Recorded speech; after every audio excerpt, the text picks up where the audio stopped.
good afternoon, and welcome to today's webinar, How Disruption and Innovation Redefine Global Talent Mobility. My name is Laurie Murphy, and along with Susan Ginsberg, we'll be hosting today's webinar. We certainly appreciate you taking the time to join us today. Today's panel will discuss three broad themes: how and why organizations need to revisit their business models to ensure they are achieving business goals and growth in the next normal. Next, we'll cover the likely impact of remote work for the mobility industry. And finally, we'll ask what's next for the future of work and what impact on workforce mobility will this have, given we're starting to see a shift from people to jobs to people. So with that, let me introduce today's panel. Becky Woods is a Senior Director of Global Mobility at ADP and has over 14 years experience in talent management and the global mobility industry. Becky earned her BA from Amherst College and her MBA from Thunderbird School of Global Management and has lived and worked in multiple countries during her career. Andrew Walker is the global leader of total rewards and mobility within Ernst & Young's Talent Executive. EY Mobility move over 4,000 staff annually with over 600 different home and host country combinations. Andrew is based in the greater New York area, having previously worked and lived in London. Tad Zerlinden is the CEO of EuRA and has been at the forefront of our industry for over 30 years. During this time, he has led various industry initiatives, such as the Global Quality Seal, which is the ISO equivalent of the independent audit process to ensure seamless service delivery and excellence in process management. Tad is based in the UK. Tendai Vicky is an author and corporate innovation expert. As associate partner at Strategizer, he helps companies innovate for the future while managing their core business. His latest book, Pirates in the Navy, is about how entrepreneurs can drive transformation to turn their companies into innovation engines. In 2018, he was named on the Thinkers 50 radar list for emerging management thinkers. Tendai is based in the UK. Jim Harris is one of North America's foremost thinkers on disruptive innovation. He's one of the world's leading virtual keynote speakers, speaking at over 100 conferences a year. Association Magazine ranked him as one of North America's top 10 speakers. Jim's last book, Blindsided, is published in 80 countries worldwide and an international bestseller. Jim is based in Canada. Susan Ginsberg is the founder of SRG Advisory, where she helps organizations develop their business in an increasingly complex world and assists them to realize their potential. Susan earned her BA in Political Science and French from the University of Pennsylvania. Susan resides in the New York metropolitan area. A couple of housekeeping items. During the course of today's webinar, we will have time for Q&A, so I would ask you to use the chat box for questions. And our friends at EuRA will record the webinar and post it on their YouTube channel 1 week after this session. So with that, I would like to turn over to Susan Ginsberg. Great, and thank you so much, Laurie, and again, thank you to our wonderful speakers. So let's get right into this. Why and how do organizations need to revisit their business models in order to be fit to achieve their goals and grow their business? Let's start with Tendai. Thank you. It's a real pleasure to be here. I think that, the pace of change globally across many industries is just so rapid that organizations can no longer survive doing the same things they've always done. It's almost like that Marshall Goldsmith thing, which is what got you here won't get you there. And then with the change that has happened now with the pandemic, it's become even more obvious that you need to be ready to respond. Sometimes, it's too late to jog when you've had a heart attack. So if you don't already have the innovation muscle within your organization, when changes and shifts happen, it's harder for you to organize yourself to actually respond. And so I believe that organizations need to balance the way they kind of manage their business, have one half of the organizations that are running the core business, maybe another half of the organization just about exploring new opportunities. And with that balanced portfolio, they're at least ready to respond to the changes that are happening around. Great, thank you, Tendai, great insight. Now on to Andrew. Thank you, Susan. And following on with Tendai's comments, I completely agree with that. And it was since the pandemic hit all of us, it's really required every business and every function, and even in a lot of cases, all of us as individuals to rethink the way we work. There's a new requirement more than ever for flexibility, adaptability. We all have to be agile if we want to succeed in this environment. And at the same time, we're seeing organizations respond. As I've been amazed by some of the innovation and the fact that we're doing this on a Zoom. This is now an everyday practice, and we're not having in-person conferences anymore. So how do we adapt? And we've seen the success of Zoom as a result of this, perfectly positioned for this kind of situation. But in more everyday life, restaurants closed and they had to rethink the way they worked. Communities have been responding, and certainly in my community and many other communities I'm aware of, where the towns or cities have blocked off streets and opened those streets up for outdoor dining. So thinking differently, being adaptable, sort of all looking for a new way of working is going to be critical. And I think the essence of this is really fundamentally thinking not what you do, but why you do it. What is your purpose? What is your purpose as an organization, as a function, or even, again, as an individual? Why are you doing what you do? And putting that into a different context can help you, I think, rethink how you need to approach your role differently.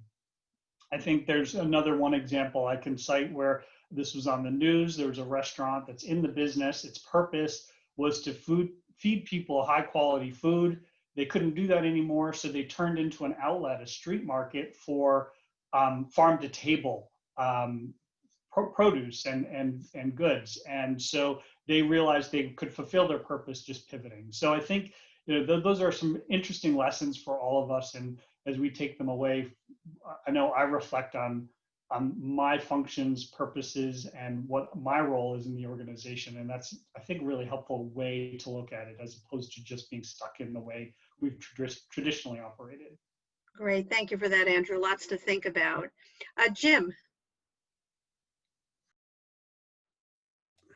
So in December, Zoom had 10 million daily users, and the Q2 stats for app downloads just came in, and Zoom was downloaded 300 million times. So that shatters all previous records for downloads for non-gaming apps, basically 2x. So for me, companies prevented people from working from home prior to the pandemic, and now they have realized we have to enable that. And everybody is working from home, and we've found, wow, we can do it. But how many companies do you know who've seen their customer count grow 30x during the pandemic? I'm going to argue that companies that have focused on digital transformation, mobile first, and AI-centric business models have exploded. Now, there's some profound consequences for people in the mobility industry. Prices for rental properties in the Bay Area and Silicon Valley have plummeted. Why? Well, you had to be where the action was if you were an entrepreneur or a startup executive or a VC, right? But if I'm locked down in my apartment, my one-bedroom apartment, Zooming with everyone, I can do that in the middle of Idaho at 1/6 the price and twice the area. So people say, forget this, I'm getting out of Bay Area, I'm going back to my roots in Idaho. So what is this going to do to the mobility industry that has moved people physically to be in the Bay Area? Because I don't need to be. I can be in the middle of rural America and doing my VC pitches or my entrepreneurial pitches just as well. So how is this going to change the mobility industry? I'd like to throw that out. Great, thank you. And lots to think about there. And really, like you have said to us, Jim, is think the unthinkable. So great, thank you. So Ted, your thoughts? Jim makes a very good point. What's going to happen to the mobility industry? Well, I would argue that it still has a major role to play. In the beginnings of the outbreak, the destination service providers, the relocation companies, had to be incredibly proactive to sort out issues that arose. There were still the odd person moving in the early stages. They had to quarantine, they couldn't go shopping, they had to have food provided. So our members were sort of offering shopping services. They were also diversifying in other ways. We have a member in Greece who realized that all her assignees would at some point or another need a holiday at some point during this period. She sort of reinvented herself as a villa finding operation so that her assignees could leave Athens and the cities in Greece and go out to the islands for a couple of weeks to get a bit of vacation, which pleased everybody because the people who owned the villas were making some money and the assignees were having a bit of a holiday. So there's all sorts of things happening within the relocation industry, the mobility industry, to react to this. I believe strongly that there will always be a need to move people from one place to another, because I believe that although Zoom is fantastic and is extremely useful, I'd much rather we were all sitting in the same room and could actually see each other physically. So I think the physical side of a human being, the fact they want to be with people, will always be there. And frankly, if you're sitting in California and you're trying to join a meeting in London and there's an 8-hour time gap, people are going to end up getting up in the middle of the night, and they're not into that kind of thing. People want to be with people. So I really believe that there will be continued movement, but it might be different. And the requirements of the assignees are going to be different. They're going to need reassurances that should this occur again or something similar to it, that they're going to be dealt with and sent home or whatever it might be as quickly as possible. So, we're only just into this and we're seeing all sorts of new things coming along. And I think we're going to see all sorts of other new things come along, and the world is going to change and we're going to have to change with it. Great, thank you, Ted. And I love the examples and the emphasis on agility, like Andrew also mentioned earlier. So now Becky. Yeah, and I agree with what everyone else has been saying. And I feel like the companies that were very nimble and agile in 2020 have been more successful. And, they have to think about both what does their new consumer want, but what do their employees want? So looking at it from both perspectives. And I think, using the example of a grocery store and grocery shopping, from the consumer side, I was already personally very accustomed to ordering groceries online and having them delivered. But definitely that's been booming since the February, March timeframe. And now you have a lot of stores doing this curbside pickup. And as I look at that, I think, okay, is this just temporary or is this really going to be something permanent? Are people's habits really changing in terms of how they shop? And I think for myself, no, I want to go in the grocery store. I want to pick my own fruits and vegetables. I don't like curbside pickup. So I think companies will have to think about as COVID evolves and as the marketplace evolves and as technologies evolve, what truly are people's wants and needs and how do we respond to it? Great, Becky. And I think your point about striking the balance and really keeping your ear to the ground as a merchant, as an organization, will be really key on how everyone responds. So on to our next question is, what are your thoughts on remote work and its impact on global workforce mobility? Let's start with Andrew. Okay, great. Yeah, I have a lot of views on this one, but I'll try to keep them brief. I think I'll go off of Becky's comment, sort of looking for that balance. And I think in the early days, we saw the pendulum swing radically towards, the new normal. Nobody's going to work in an office. Nobody's going to go anywhere anymore. You can do your job from anywhere. I don't think that's our human nature. I don't think that's sort of what drives us and motivates us. But there is also something very appealing about it. So I think our role is going to change, certainly in the short to medium, maybe even long term. In the wake of the pandemic, we're all focused on finding our people and figuring out, are they in a location where they can work remotely, or do we need to make some changes, get them a work permit? How do we settle that? Now that most of that has been resolved or addressed, I think our role is shifting now to have to manage the risk of remote working. There are tremendous risks for both the individual and for the organization, the corporation. If somebody's working somewhere else where they're not being taxed properly, they're not funding Social Security properly, they don't have a work permit, or also, you know, a lot of people have been hearing a lot about permanent establishment exposure, and that's a pretty big corporate risk. And I'm seeing organizations start to now knuckle down and say, look, we like the idea of working from anywhere, but there's a significant risk for us to manage, and we're going to have to make some hard decisions. And even in my organization, some of our entities have made a decree, we cannot support this. The risk is too great. You can work anywhere you want within our market, but we can't have you work internationally. So we've seen people having to now respond to that and make changes to the way they work. There was recently in the press the announcement that Barbados was welcoming Americans to work there for a year remotely. And that, of course, made a lot of us in mobility nervous, because I want to do that. I think it sounds like a great idea. But we've had to sort of pivot and tell our people who've inquired about it that we actually don't have medical insurance for you if you go work in Barbados, and you could have a double taxation exposure, and that would be on you, not on us. So I just have to caution people that, you know, in this world where virtual working suddenly seems so possible, it still has some pretty significant limitations. And also even in domestic markets, and it's not, the US is massive and there's very big differences. Jim talked about going to Idaho, where you're moving from Silicon Valley to Idaho, your costs suddenly drop. There are other parts of the world, in the UK, there are regional differences in pay structures. And you can see people being attracted to going to a lower cost place.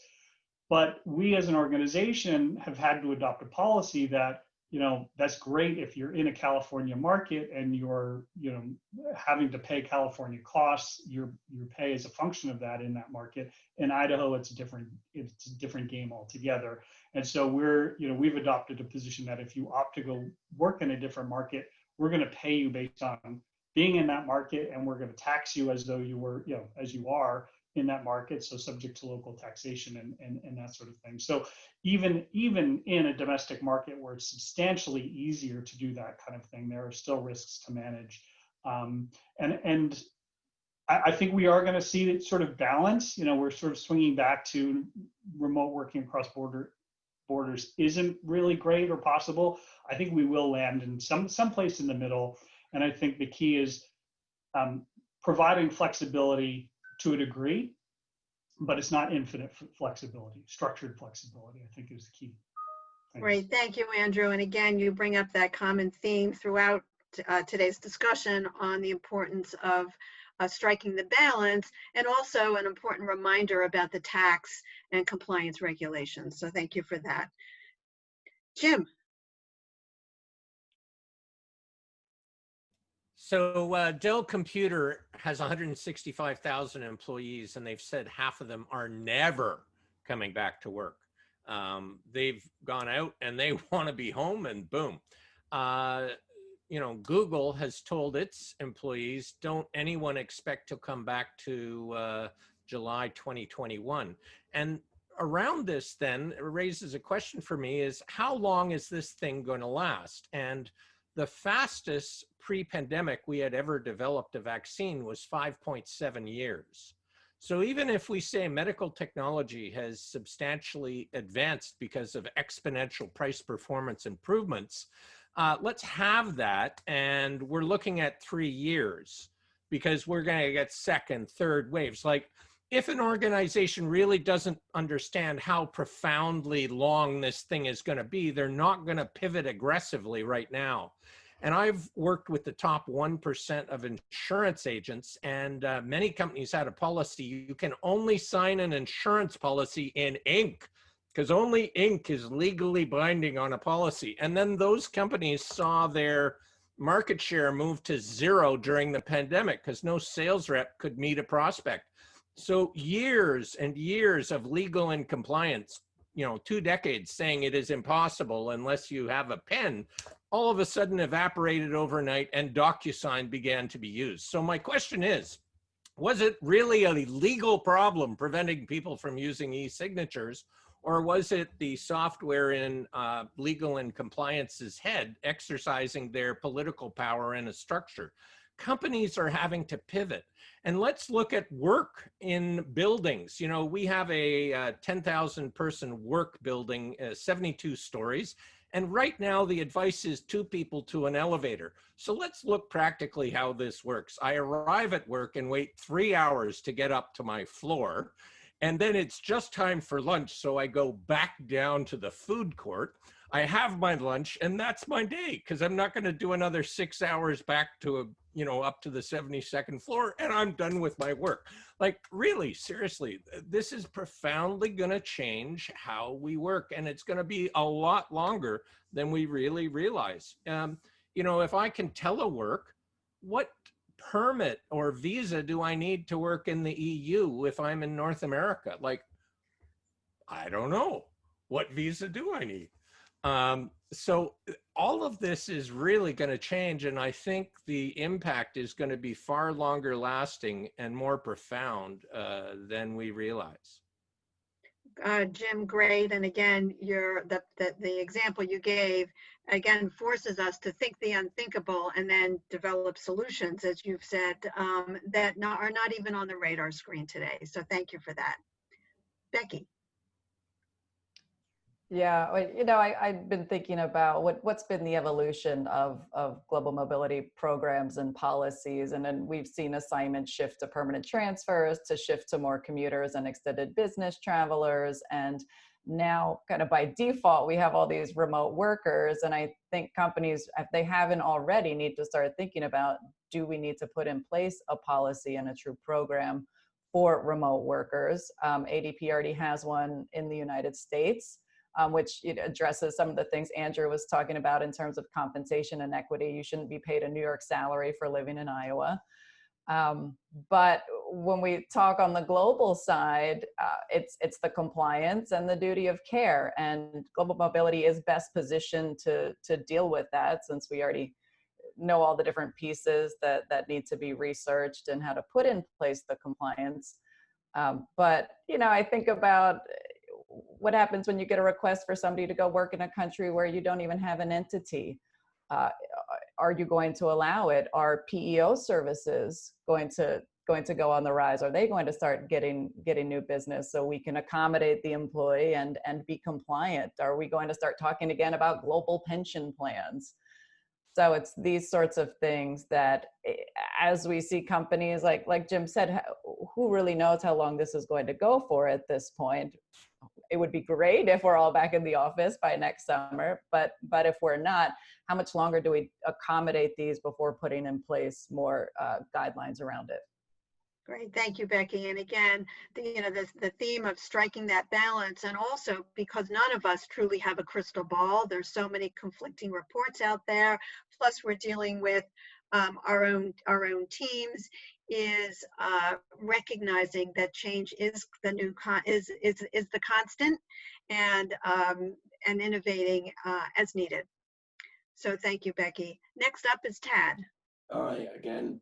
Well, I am working from home, and we have got rid of the office because we felt it was the right thing to do in order to save EuRA money during these difficult times. I also was talking to a member who's a mortgage broker, and he was telling me that he was having a bonanza time. He organizes mortgages for people buying property overseas. And he told me that all these people inquiring after mortgages had decided that since they were working from home, instead of working from Birmingham or wherever it might be, or London or Cambridge or whatever, they thought it would be jolly good to up sticks and move to Ireland, France, Spain, whatever, and work from home. And obviously that's going to cause an awful lot of problems, but I don't think that the sort of employers that we're talking about there necessarily have a deal with anybody moving internationally. So there may be a bit of a mop-up job going on at some point later on in time when these guys are being asked to pay taxes in countries where they're working but not actually being paid from. So, I mean, that's something that's going to be a problem all over the place, I'm quite sure. I do have a comment to make in respect of a vaccine.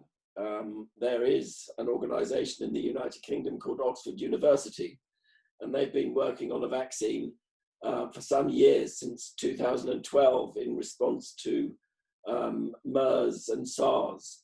And that is a COVID-related disease. And therefore, I think we may be a little bit closer to a vaccine than 3 to 5 years. So I'm going to be optimistic and hope that people will be able to go back to work if they want to work from offices sooner rather than later. So there we go. Thank you. And again, going back to work if they choose to and if they feel safe. So good food for thought, Tad. Thank you. So Tendai. Okay, so I'm really happy I went last on this one, because in all the conversations that you've been having, this is exactly where I smell disruption. Like, it's my business to smell disruption. And disruption is when somebody says, man, there's a really intractable problem and people are struggling. It'll take them 6 hours to get up and down and work. And somebody else says, well, you might have to pay taxes in a country where you live and work, and there's all these barriers. And somewhere in there, and that's why Steve Blank says large established companies like where you work, Andrew, can only do what's legal, right? Startups can do anything. And that's why disruption happens. So imagine a world, and that's my job, is to trigger, to say, okay, there's a challenge and then there's a problem in dealing with that challenge. Where is the innovation? So imagine a world where a startup finally figures out that there are countries that say, we don't care where you pay your taxes, come and live here, right? So you can actually you can pay your taxes in the country where your company is based. We just care that you spend your money here when you're buying food and clothes, right? That's a hack. Now a startup figures out a business model working with that, because people have done it with money, right? People can hide their money in offshore banks. So why can't we do it with work, right? And so these things are possible. And when there's a debate between, look, it's an intractable problem, and look at all these legal barriers, right? Somewhere in the crack there is a disruptor. And that's all I want to put out into the world, is like, pay attention to that, right? Because that's really what this pandemic exposes, the potential for that. And somebody else is paying attention, but from a different lens to maybe some of the conversations that we have. No, thank you, Tendai. Good food for thought. As you're saying, look for the cracks. That's where disruption and therefore innovation can occur. Thank you for that, Tendai. Susan, just before you go on, can I just say there's quite a lot of things coming through the Q&A. I know we're going to put them at the end. So just to the people that have been putting comments in there, we will get to you after the sessions. Great, thank you for that, Dom. So our last question here is to all of our speakers: what's next for the future of work, given the shift that we're all seeing, reading, and experiencing from the new trend of people to jobs, from jobs to people? So let's start with Becky. What's your point of view? Yeah, and I think on what you experience as your future of work will be really dependent on your company culture and the type of job that you do. So I know at ADP, we're all very, very keen to get back in the office. The type of culture is we want to see people in person. Ted talked about how we're all very social beings. There's a lot of misconnections that aren't happening because I didn't see you in the cafeteria, which jogged my memory to think of something and talk to you about, and we came up with this cool new great idea. So I would say, at my company, I envision my future of work is I will be going back to the office at some point. Maybe it's not 5 days a week. Maybe I incorporate some flexibility and it's only 2 or 3 days a week, but that's what I envision. But also, again, the type of job that I have. So when you talk about jobs to people or people to jobs, well, if I'm an application developer, maybe I can work anywhere and I don't need to see my team in person and I can get my work done just fine. But if I'm running a factory or out on an oil rig or the GM of a country, maybe it is critical that I am on site there. So I think companies will be more critically thinking about who do they need to move and why are they moving them, and do we really need to achieve what we want to achieve by physical relocation. But something we haven't touched on too much, but a little bit is the cultural aspect too. So you've got a lot of countries where you do need to build relationships. Doing that in person is more effective. Countries where the nonverbal communication is important. Yes, video helps, but it, again, will never replace the in-person. So we'll get some balance between the video and the in-person, I think, in the future. Great, thank you, Becky. And so important that you raised the point about relationships. Our individual ability, capability, as well as leadership capability to foster, nurture, and develop relationships remotely is and will continue to be key as our organizations look to evolve. And so that's a very important point, and thank you for that. So let's now move on to Tad. Hi again. Just listening to what Becky says, you know, I'm in a position where I represent the people who provide services in the mobility industry. Now, from their perspective, I know that they're operating quite happily from home, but again, you hear them saying that they want to interact with their colleagues, they want to get back to work in order to be able to provide the services that they're offering to people, to assignees being moved around the world. And I think that the mobility industry is going to be there to help even more than it has in the past, where people are being moved. And you're quite right about culture. Some cultures, it just does not work sitting in front of a computer screen and talking to one another. You don't get the feeling of what's actually going on, even if I'm moving my hands about the place. You don't see the face as in the same detail. So I think that there is going to be, obviously there's a change, but I think that the change, or a change to where people work in isolation and meet over computer screens, is going to be a lot longer in developing than a vaccine, for example. We're not going to get used to looking at each other like this for many, many, many years to come. We want to be with each other. So I think that's my take on that. Thank you for that, Ted. And I think, like Becky, you also bring up about the importance of culture in an organization and where you work, key to recognizing those factors. So thank you for that. Tendai. Okay, yeah, so interesting. Again, just to state my perspective, which is I'm an innovator, so everything I come up with is crazy. So I work as strategizer. In a strategizer, we were fully remote before the pandemic. So we were fully distributed globally all over the world. The inventor of the business model canvas, a tool that's used globally in many companies, right? We collaborate totally virtually, and we used to meet once or twice a year. And some teams would meet once or twice a year. So the question is not that I don't crave human contact. The question is, do I need to have human contact with the people I work with? That's really important, right? And then it depends on the types of work that you're actually doing. I mean, from a psychology background, I used to run psychology experiments, and we used to say, if you want to find out if people are going to join a gang, do you need to form a gang to run that research? Or that's a sort of a mundane form of realism, right? Or can you create psychological realism, which sort of makes people conform, so you can test conformity without having to create a gang.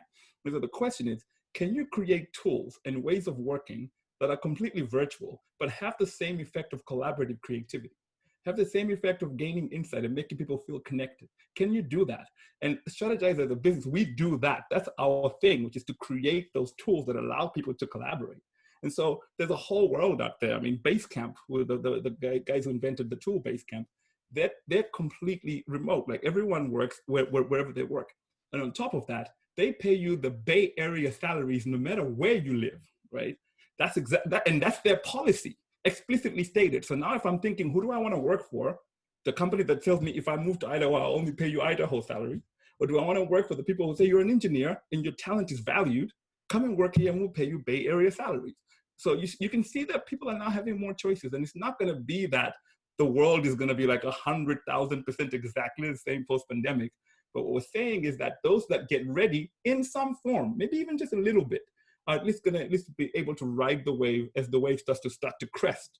And so that's really where our job is, maybe me and Jim is to push people to think about those things really early and try and get on them as they're starting to evolve, right?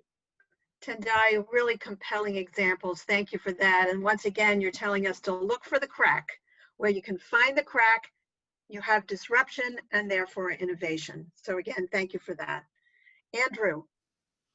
Tendai, you're a tough act to follow because I will not sound nearly as smart or forward thinking. But a couple of things. One, as the total reward leader for EY, I would love it if we had one salary globally. That would be one market pay. That would make my job really easy. So I'm all for that. But I think, what I'm hearing is there are different points of view. And will we continue to work virtually for a long time, or will we start to move back to our old traditional way of working? I think it's both. I think we're going to see it sort of melding into a hybrid way of working. Our kids are doing hybrid learning now. Some of the days they're in the classroom, some of the days they're in their dorm room if they're in college, learning on their laptop, or if they're in high school at home, they're at home. So that's a new way of working. But the genie is out of the bottle. People who never thought it would ever be possible to do their job from home can now do their job from home, and they like it. And there's some people who hate it. And there's some people who like it a little bit, but also want that personal interaction. So we're going to be accommodating all these phenomenon. I think, the innovation is in the crack. The real challenge is for us to figure this out across borders. And this is just this tip of the iceberg. And again, I'm not that big innovative thinker, but I can see at least two things that's going to happen as a mobility industry if we're going to be part of that change. One is we're going to have to focus our energies on governments to make it easier to do this, to make the way that they tax people and their earnings and where they're taxed and how all that works, that has to get clearer or simpler, or there has to be some common operating parameters. And I think it's going to be up to us as an industry to start to drive and lobby for that change.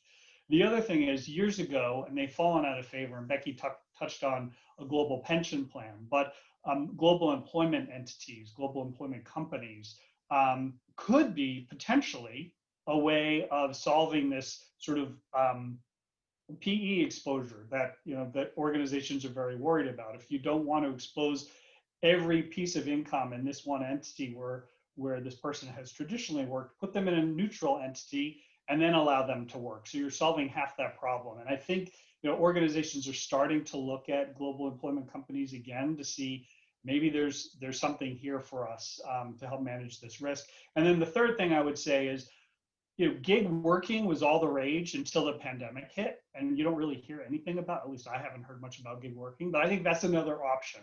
So that employee whose job is in London, but they really want to live in southern Spain, they just say, I'm an independent contractor. You can pay me as you would an external contractor. I will take care of all of my compliance and filings.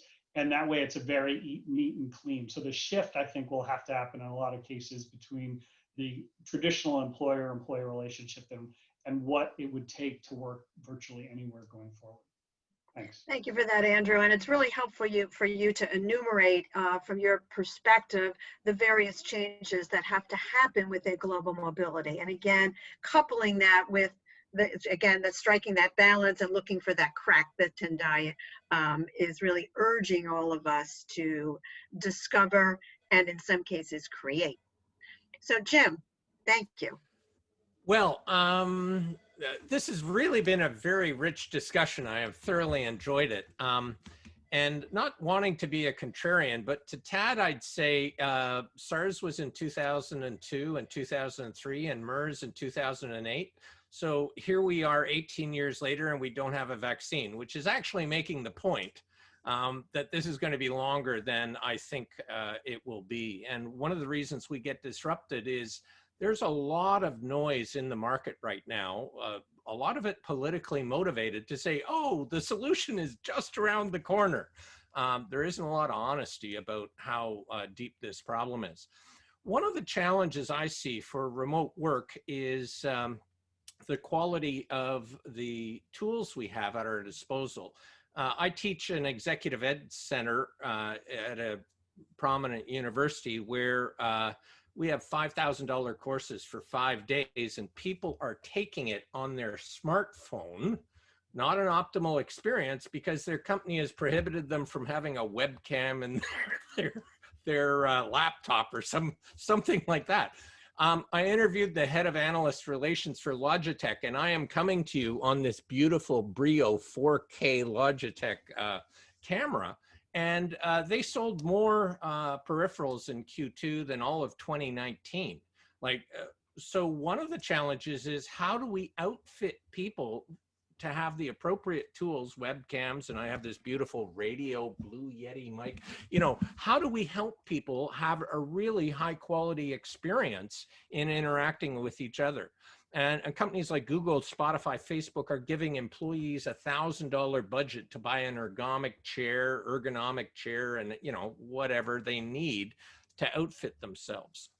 To the cultural aspect that Becky was talking about, I think this is absolutely critical. And we're trading on the culture that we created pre-pandemic. We're coasting on it, right? We have relationship with each other, but how do you inculcate or bring a new person into a culture? So this is a great question. I also like to throw out the average North American worker spends 5 work weeks a year in traffic jams going to or from work.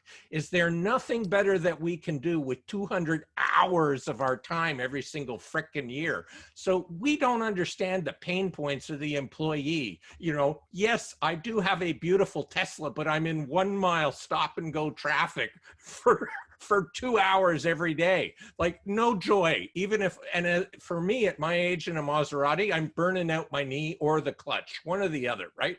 So there is no joy at 1 mile an hour. So we're gonna have to really look at this. And I agree, some people desperately wanna come back to work. If you have a 2 and a 4-year-old at home, you wanna come back to work, right? You want the kids in daycare. But other people who are introverts and who don't have kids love working from home. So we're going to have to adjust to it. Last thing I want to say is, you know, Oxford, Tad mentioned Oxford, and so I just have to mention Cambridge.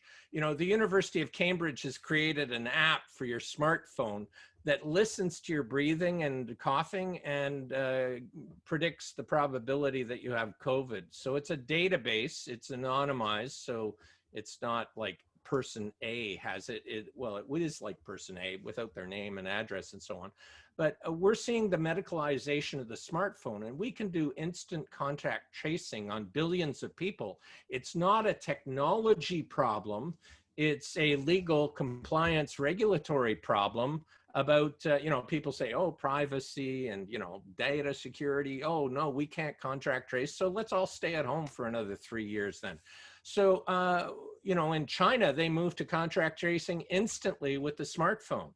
And so there are actually some advantages of having a totalitarian regime that, you know, executes brilliantly on pandemic response. And maybe just one last thing. Years and years ago, Microsoft was, you know, could have had remote work, but they required all their developers to be physically present on the campus at Redmond because they believed, one, first they got the kids to work until, you know, 2 in the morning. They fed them pizza and they slept under their desks.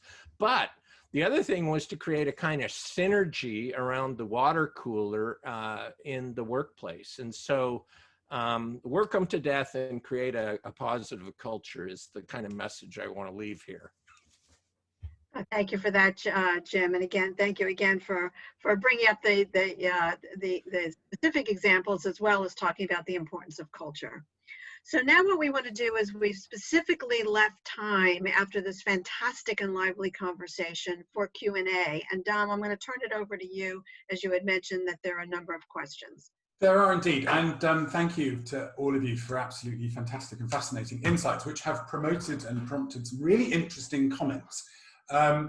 Quite a few people are commenting on the face-to-face versus virtual that you've all talked about, but Becky in particular, the first one that we had through. Do you think that people will continue to Zoom and not return to face-to-face interactions? in offices and with international business meetings, do we not need to be with people we work with? Is this not how we build strong relationships and teams? And I'm going to couple that with a further one and ask a more direct question from Robert Maisel. To Becky's point, developing relationships across cultures remotely is extremely challenging. How does the panel believe organizations will tackle this? Tendai, do you want to start with that? Yeah, so I just want to say one thing and then say another thing. So the first thing I want to say is, you know how I'm going back to my disruption thing again? So Clayton Christensen's definition of disruption is that the initial solution is really bad. It's clunky, it doesn't work, but people are using it anyway because there's a problem they want to solve. And then while they're using it, the people that develop the clunky doesn't work solution get better. And as they get better, the people that were enjoying the really high quality solution start migrating to this formerly clunky solution. And at that moment, we say disruption has happened. And so the question then becomes, we know that we need to have personal connections. We know that we need to collaborate. We know that we need to brainstorm together or create tools together or evaluate and give each other feedback and create connections. But it is not inevitable. It is not a biblical scientific fact that you can't do that over Zoom, right? We've just said it as a statement and then made it sound as if it's like definitive, right? The question is how, and that's where the innovators come from, which is like, how can we, when people are working remotely, create connections? And that's what we spend our time working on, in terms of developing those tools and developing those ways of working that can create those connections. Fascinating. Becky, again, the point was, to your point, developing relationships across cultures, extremely challenging. How do you think organizations can respond to developing cultural interactions? Yeah, I don't think in-person interactions are going to go away completely. I think businesses will just be more careful on, there's a time component, there's a cost component to developing the in-person relationship. So let's strategically think about where and when is the most critical, and we want to spend those resources to get those people out where they need to go. And then on, the flip side, for example, myself, do I need to be sitting with my team in a room to accomplish something? No, I can use these technologies that are available to me for the most part, but we are seeing them evolve, and even talking about people are introverts versus extroverts. I'm on webinars now where you can write on the whiteboard your question, you can make it anonymous or not, you can put it in a chat for everyone to see or just the host to see. And we are finding ways to pull different people into the conversation based on their comfort level, but and then allowing everyone the voice to speak. So I think as we are evolving and getting more comfortable and the technologies are evolving, we'll be able to develop those relationships much better virtually, but then still accommodate where truly do we need to do in person and continue with that. Andrew, how does that strike you in your organization? I can only agree. I've been talking about balance. Last summer, I had zero balance. I traveled 7 out of 9 weeks during the summer. It was the worst summer of my professional life. This year, I traveled 0 weeks, and it was the best summer of my professional life. So I really have taken advantage of the fact that we can't travel. But I know we will return to travel. And just to echo Becky's point, I think it will be much more intentional and purposeful. We won't just say, oh, I have to have a meeting, everybody jump on a plane. I think, at least in my organization, those days are over, but we will need to get together, maybe annually or depending on the subject. It's got to have to be a really rich, meaningful topic. So we're going to change behaviors, but it will still exist. And the other thing just to say is I am absolutely certain mobility will return. I think it's probably going to take longer than any of us want, but organizations will realize that, for all the points already raised, that in order to drive some of those business goals, those business outcomes we need, mobility is the surest way to achieve that. So I'm very bullish on mobility long term. Thank you, Andrew. And just to add to your point, one of my New Year's resolutions for this year was not to travel so much. I really regret saying that now, I can tell you. Jim, how does this strike you, the interpersonal relationships and building cultures? This is great, and I've learned many new things in this seminar here, but it, as it is written biblically, is one that will stick with me.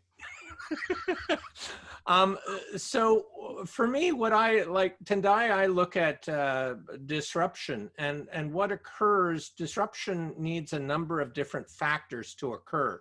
I look at it from an ecosystem approach. In other words, bandwidth has dramatically improved. The camera technology has dramatically improved. The cost of laptops has dramatically dropped. Anyways, we can go through dozens of these.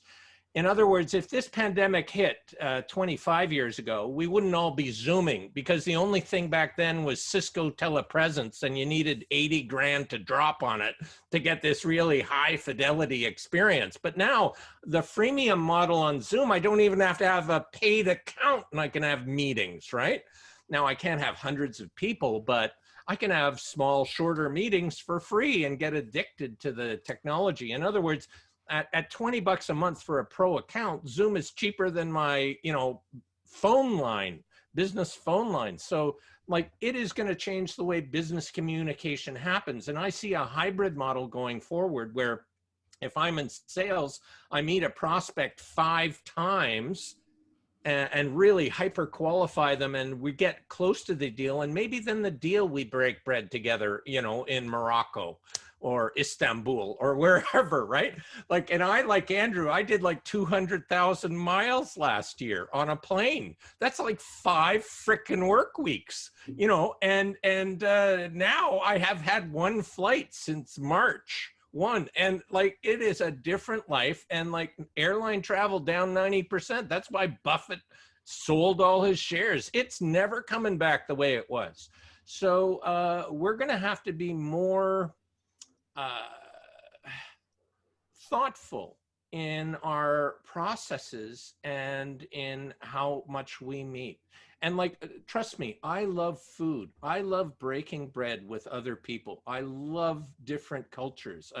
I think food is a great way to bind people together. But that's not going to be around for a while with this face-to-face, especially like if you work in the US, nobody wants you, right? Like to visit them. You're like, oh, you want to visit Spain? 2 weeks in quarantine, please. And then we'll talk to you. So like, there are going to be these barriers that are going to exist for a while, and we're going to have to figure this thing out. Tad, I'm going to come to you. The comment that was made by the first anonymous attendee was, as I said, do we not need to be with people we work with, or at least meet them face-to-face, international business meetings with all associations? The lifeblood of their innovation budgets is in-person meetings. How does that strike EuRA? Well, obviously we very much like to have conferences and get people together, but we have had to innovate this year. We've already had 1 virtual event. We've got another virtual event coming up. We hope and pray that our event next year will take place in Seville in June. We still don't know. I've also got a supposedly hoping to run a Christmas lunch in December, but that's looking fairly unlikely at this moment in time, being as though we're down to only meeting 6 people in the same room together. And that's, it's not exactly going to help if I've got 70 odd people who want to come to something. I think that, yes, I mean, this is, I mean, the fact that we have Zoom, the fact that we have all these other platforms that we can use to communicate at this time is fantastic. At least we can talk to one another. But I do think that, face-to-face will come back. It definitely will come back. I've done 4 flights this year. I think flying will come back to a certain degree. And I think that it's just going to take more time. And I think most of us keep thinking, oh, it'll be over, to begin with, we all thought, oh, this will be over by April. And then we thought, oh, it'll be finished by the autumn. And now we're saying, well, it might be we might be back to a sort of normal by December, but the chances are it's going to continue. And I think part of it is, it's not about us per se, it's about the leadership in the world, governments. They really need to be working better together in order to get us all out of this. You know, one country says, oh, it's fine for 30 people to go and meet in a garden somewhere. Another country says only 6, whatever. And I think it's just your point about disruption. It's so disruptive. Nobody knows what the hell's going on. That is very interesting because, I mean, yesterday I had a text from my nephew who is at a developers conference in Stuttgart, 300 people, and they were having a buffet meeting. So you're right, these rules are extraordinary across the world. I'm going to try and bring the very last of these bits together because I know Tendai, one of them is particularly for you, and I wanted to just bring that to your attention. It was something that you related to you said, this anonymous attendee says, right now Zoom type applications are the big thing, but don't you think better applications will be developed like virtual meetings where you're sitting side by side with your team in a conference room or something like that? Do you see anything like that on the horizon? Yeah, so I mean, there's a few applications that have been kind of developed where there's like robots that sit next to you and then you do this and then they follow your movement and it feels like human interaction. But I think the problem with some of these innovations is that they try too much to mimic the physical interaction of human beings, right? But actually, the thing that matters, those physical interactions have a certain psychological impact on us that makes us feel connected. So the fundamental question for technology is how do you duplicate the psychological effects rather than to try and mimic the actual physical effects? Because that's much harder to do. So that's the work. And I think there will be better applications than Zoom, or Zoom will get better, or Microsoft Teams will get better, or some other thing will actually get better. What I like about what has happened is that it is just laid in front of us the choices that we can make with our work. And so some people will really want to go back to work face-to-face. Some people will want to do half and half, like what Andrew was saying, and some people will want to go fully remote. And somewhere in that balance is where everything is going to get sorted out. But things will not go back to what they were, right? They'll somehow go back, but not fully go back. And so that's really where we're going to have to find the balance of working. Thank you. I'm just going to mention a couple of comments that people have made because they're taking time to put them in. Thank you, Michelle Barperig. Not only do relocators have to be agile, but we need to examine the customer. Who's really moving right now and in the coming year? New kids on the block and HR managers adapting. So thank you very much for that comment. Samantha Davidson, anytime, anyplace, anywhere. This is what the martini drink adverts told us in the early 80s. Thumbs up for the independent contractors who are already working this way, so long as base rate pay and investment from the client equates to full-time employee salaries and paid benefits. Freelancers all suffer from security issues. And to Robert Fletcher, people need close contact with other people, both for innovation, but for well-being. And I think probably that's something which we are really going to see over the coming months. And from Nada, thank you very much for this. A question is, I'm not going to put this to you because this is a whole other session. What is the future of destination services when services are delivered virtually? Tracy Kautzman, who's put a comment in the Q&A, will be leading a session on that exact topic during the EuRA Full Forum, which takes place in two weeks' time. Susan, can I hand back to you? Yes, and thank you. And again, we know there were a number of other questions, and that may catalyze us having and considering another webinar. Again, big thank you to all of our thought leaders, forward thinkers, speakers that have really pushed us to think differently, sharing your different perspectives. But the common theme is, again, agility, balance, change, disruption, and through disruption, innovation. So again, we thank you all. We thank the attendees for your time and your interest. A week from today, you'll see our the YouTube, the taped recorded webinar, and big thank you to EuRA for providing the technology and of course the support. And now I'm going to turn it over to my colleague and co-host, Laurie Murphy. Yeah, thank you, Susan. And just very briefly, it's coming up to 4 p.m. in London local time, and I can only echo what Susan has said. I think it was a great discussion, folks. Thanks very, very much, first of all, for attending, everyone who has, and indeed for the panel, for your time and expertise. And again, Dominic and your team, thank you ever so much for what you've done today, and look out for the recording in 1 week's time on their channel on YouTube. So with that, I think we will give you back probably 30 to 40 seconds of your time. Laurie, Susan, go disrupt. Laurie and Susan, I can't thank you enough for putting this together. Panelists, you're absolutely awesome. There's so many comments coming through saying thank you, great panel, thank you for a terrific session.